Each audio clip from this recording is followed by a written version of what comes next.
Like what you see? This is Tears of Metal, an action roguelike developed by Paper Cult, an indie developer out of Montreal. If you saw the sick as hell montage, then you'd know that it's sporting a unique twist.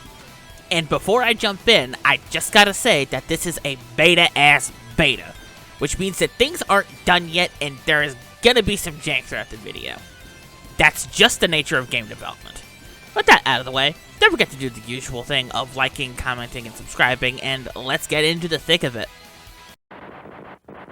The first thing I want to point out is just how good Tears of Metal looks so far. Its art style feels very evocative of Tom Bloom and his work on both Kill 6 Billion Demons and Lancer. It's thick and colorful and chunky, and it's so good, it's so good. But it also has a degree of dirtiness to it as well. All of that aesthetic pleasantness is underscored with a thick layer of grime, and it makes for a nice visual contrast at times. It's really good. Now to talk about the video game part of this video game. I'll roll this in with the general design because there's only a small amount of narrative to be gleaned here. The basic setup for Tears of Metal is that a gigantic meteor crash lands in the Scottish Highlands, with everyone's favorite snatcher of resources, the English, led by a warlord called the Dragon, banging on their doorstep. It's now up to the various Scottish clans led by Clan Wallace, yes, that Clan Wallace, repelling the invaders and dealing with the weird space rock. It's a small glimmer of a story, but it's actually a very good one. Primarily because of the idea of taking pieces of real history and using it as a jumping off point for whatever ridiculousness that you want to do. And I love it when stories do that, and I wish more games did it. Maybe they are, and I'm just not looking hard enough. Either way, the main design of the meta progression is limited in the beta for obvious reasons. It's not done yet, but there is some small stuff in there, mainly in the form of various buildings on the Wallace lands. The barracks are for strengthening your armies, House Wallace's ancestral home allows you to buy new combos and upgrades, and the Emporium enables special challenges for you to run to net bigger rewards, a la the Pact of Punishment from the original Hades. And lastly, there are the castle records that show you all of the unlocks that you've gathered throughout your various runs. You unlock each one by getting further through the first act, and this is where the nature of the beta begins to reveal itself. There's not a lot there. And that's by design, because this beta is mainly for feedback gathering purposes. And while that's fine, I do wish there was some more here because it's a good foundation for a meta progression structure. And this is where I want to break off from this and talk about the actual gameplay and structure of a run so far. The gameplay of Tears of Metal is probably where a lot of the more unique aspects of it come into play. Because instead of going with the usual route of an isometric arena, or a platformer, or cards, or any of the other ways that roguelikes have done their combat, Tears of Metal decides to go with the mechanics and combat of a Muso game. You're probably looking at me going, what is this clown on about? So let me explain. Muso is a Japanese name for the Dynasty Warriors series, but it's largely known as a sort of subgenre identifier, like roguelite or Metroidvania. The main gameplay conceit is you versus 1,000 other guys while backed up by a small posse of other dudes. And while there are objectives for you to complete, you almost always interact with them by way of killing tons of dudes. I'm not exaggerating, you kill so many dudes. You take tens of them in the throes of your sword swings, you impale them on your stabs, and that's not even getting into the hundreds killed with the super move alone. The runs are structured like a battle map that serves as a branching path towards a boss at the end. This is all the content in the playtest, and this is just the first act.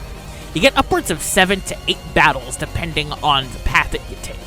Every run begins with you and your warband bellowing a war cry to hype themselves up for their impending onslaught, and that this ties into building up the special move gauge at the same time is fucking brilliant from a mechanics and storytelling standpoint. And then you just run into each other like it's an actual on-foot medieval battle, and it's so good. And that opens every fight, Warcry notwithstanding. And you just get lost in the metaphorical murder sauce, as it were, just hacking and slashing dudes. It's great. Sorry, I got carried away. In terms of how it all plays out, you've got light attacks, heavy attacks, dashes, blocks, and company abilities. The company abilities are accessible through the right bumper and 3 to 4 face buttons. The The last one is occupied by the super move, which expends all of your energy to send out a massive wave of arrows that do big damage to everything in an area. The other 3 abilities are dependent on the makeup of your army. Since I used a lot of archers, for example, I got a lot of ranged attacks from the specials. Great for laying down suppressing fire. You only get one character to choose from in this build in the Wallace clan, and that's William Wallace himself. Based on his stats and the fact that there's supposed to be 3 other playable characters, he's meant to be the all-rounder, having equally balanced stats in offense, defense, and speed. All of these new elements are such a fun spin on the roguelite/light genre that I'm shocked that it didn't happen sooner. Is what I would have said if Warriors Abyss wasn't released earlier this year, was developed by Tecmo, and is literally just roguelike Dynasty Warriors. But I don't mind it because this is a fucking rad setup for a video game. And you know what else is rad? The incorporation of the other Scottish clans. The way they do this is by making their allegiances to House Wallace basically be the boons from Hades. One clan gives your attacks explosive cleaves, the other causes orbs to fly off when attacked and turn them into homing missiles when collected, a third focuses on vortexes and the size of said vortexes, and a fourth focuses on bouncing projectile damage, so on and so forth. Like Rainbreaker and Sworn, it takes the approach of if it isn't broke, don't fix it when it comes to incorporating these powers into gameplay. And that's a good thing because all of those powers feel super unique. And that's how I've come to describe the gameplay in Tears of Metal so far. Super unique. It's taking a swing at doing something different, which in this case is the whole make a roguelite that plays out like a Dynasty Warriors game. And even though it's an early draft of that idea, it turns out to be a pretty fucking strong idea. Hell, those aforementioned clans look like they have clan leaders that will just straight up follow you into combat if the one in the beta is any indication. And that's just one of the ways that it uses an established idea and turns it on its head. It's incredible. It's also got the standard roguelite random encounters, and these feel like the most normal part of the package so far. Which feels like a far cry considering everything else I just mentioned, but it's not the end of the world. Overall, the gameplay is in a fantastic spot in this early period. Tears of Metal, while in a state as early as this, is shaping up to be really goddamn cool. Between its inspired take on the roguelite genre, refining of already established ideas, and its incredible art style, it's got a lot of the makings of a potential great in the genre.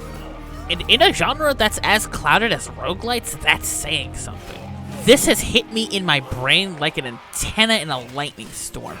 I was playing this when I wasn't gathering footage. I almost never do that anymore. That's how good it is. I'm now counting down the days when I can actually buy it and play it because goddamn, I'm excited.